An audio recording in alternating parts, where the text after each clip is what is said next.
10 or 10 na lang ba ang kandidato ni Pangulong Marcos? Alyansa para sa pagbabago. Ang ganda ng title. Samahan para sa pagbabago. Or Bagong Pilipinas, Bangon Pilipinas. Kung 10 na lang, ibig sabihin, hindi lang si Amy Marcos ang wala. Si Camille Villar mukhang wala na rin.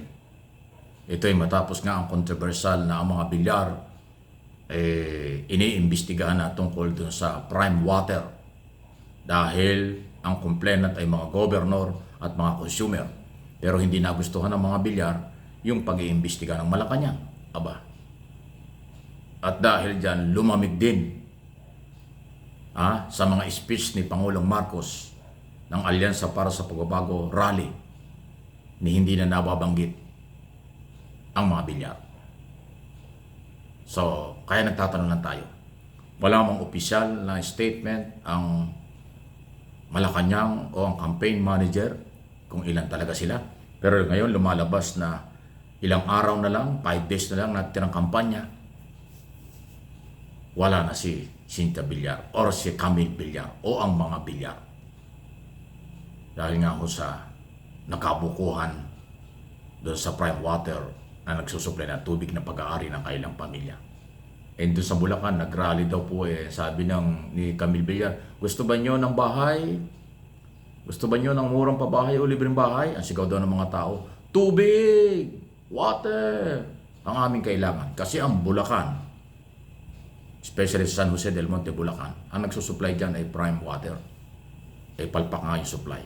Actually, Bulacan, Bataan, Pangasinan, marami pang lugar Laguna, Batangas, ilang parte sa Metro Manila, sa Luzon, Visayas, Mindanao. Actually, nationwide na yan. Kaya nga, dekada ng problema ito, hindi napapag-usapan. Ngayon lang, under Marcos administration na pag-usapan kasi nga, pinapahalagahan yung batas at karapatan ng consumer. Dahil nga mayroong consumer law na aking paulit-ulit na sinasabi. Yun ang pinatutupad ng Malacanang kasi rule of law. Kahit nakaalyado, pero kung mayroong reklamo tungkol sa business, dapat imbestigahan. Iniimbestigahan pa lang, napipiko na sila Iniimbestigahan na, sasabihin ng iba dyan, politika lang. Aba, hindi ho politika. Ang consumer na Pilipino ay may karapatan anytime at obligasyon ng gobyernong bigyan ng proteksyon ang consumer ng tubig o anumang consumer sa anumang produkto. Ganon po yun. So bakit nagagalit ang mga Duterte na kaalyado ng mga Villar? Bakit iisipin ng mga Villar na sila ilalaglag? Na silang may problema. At dahil dyan, meron ng kulay. Sa aking opinion lang ito at analysis, meron ng kulay kung ano ang magiging desisyon ng mga Villar sa impeachment trial against Sara Duterte. Kasi meron pang isang Villar, actually 2 pang Villar. Si Cynthia at si Mark, yung mag-ina, ay senador pa rin hanggang June 30. Si Mark Villar ang maiiwan dyan, kasi tapos na ang term ni Cynthia hanggang June 30 na lang, sa susunod na kongreso, si Mark Villar kasama ho sa Senador Judge. Ayan. Ngayon, si Camille kung makakapasok at mananalo, ewan ko kung mananalo. Pag nanalo, magiging Senador Judge. O saan sila? Sila ba'y magiging bulag at bingi? O magiging bukas ang kailang kaisipan sa mga article of impeachment? So, pagdududahan na yan. Kaya nga, di ba, may lumabas na mga report na 8 hanggang 9 or na mga senador. Kung ngayon ang trial, meron ng 8 senador na pro Duterte. Kaya parang acquittal ang dating. Baka natunugan niya ng Senate President na hintayin lang natin ang next Congress. Bagong komposisyon ng mga senador at congressman. Kasi meron 12 ihahalal. Kaya mahalaga ngayong eleksyon sa Lunes, maglagay tayo nung maninindigan at titingin sa ebidensya sa article of impeachment. Hindi yung utang na loob, pagkakaibigan at kampihan lang. Ang naghahanap ng katarungan o hustisya ay ang mamamayang Pilipinong may-ari ng 612 million pesos na confidential at intelligence fund na napunta lang sa mga iba-ibang klaseng tao base sa acknowledgement receipt. Si Piatos, Villamin, Asim Suka, Pampano at kung ano-ano, gulay, prutas na pinangalan doon sa acknowledgement receipt. Pera ng mamamayang Pilipino. Ganon po. At yung iba pa, napakatindi. Yung betrayal of public trust, napakabigat pong na article yun. Graft and corruption, pagbabanta sa buhay ng Pangulo, First Lady at Speaker of the House, ang antitindi nun. Kaya nga majority ng mga abogadong matitino ang sinasabi, napakabigat ng ebidensya, napakabigat ng kaso. Kaya dapat mag-concentrate si Sara Duterte sa impeachment. Huwag niyang ibaliwala ito, kung hindi, mai-impeach siya. Yan ang sinasabi. Ngayon, dahil may kulay politika, yan ang ating pinag-uusapan ngayon. Ang mga senador ay politiko. Sila ang magdidesisyon. Kahit anong lakas ng ebidensya at testigo, kung bulag at bingi, magbubulag-bulagan at magbibingi-bingihan ang mga senador judge, acquittal si Sara. Pero kung titingin at kanilang kikilalanin ang testigo at ebidensya, guilty si Sara. Yan po yung sa pantahan ng iba. Ako naniniwala rin doon. Aking opinion lang po yun.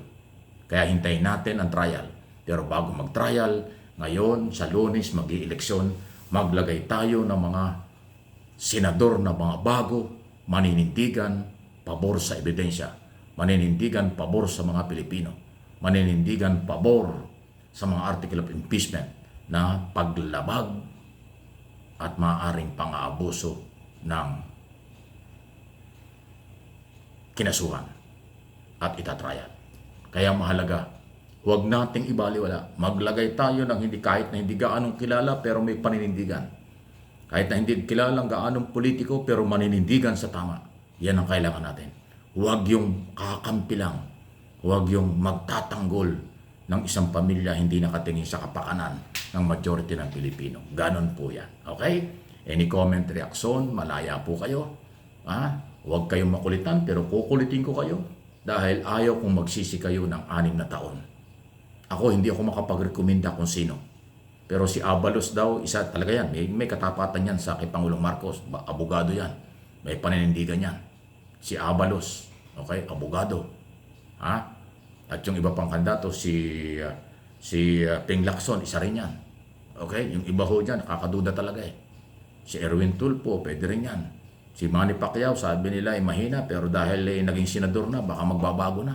Tingnan natin kung bibigyan din ng pagkakataon. At marami pang iba na mga nandyan.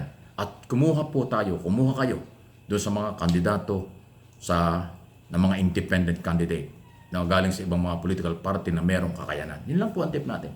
Mahirap mag-recommenda ng mga pangalan, baka pagka hindi na nanalo, sisihin nyo ako. Pero ako kasi, sa tuwing mag-i-eleksyon, hindi ako nananalo. Sa mga senador, meron akong panalo, pero 1, 2, 3 lang. Hindi ko nakukumpleto. Kasi ang binuboto ko, matitino. Kahit matalo, pero ang tingin ko matino, okay ako.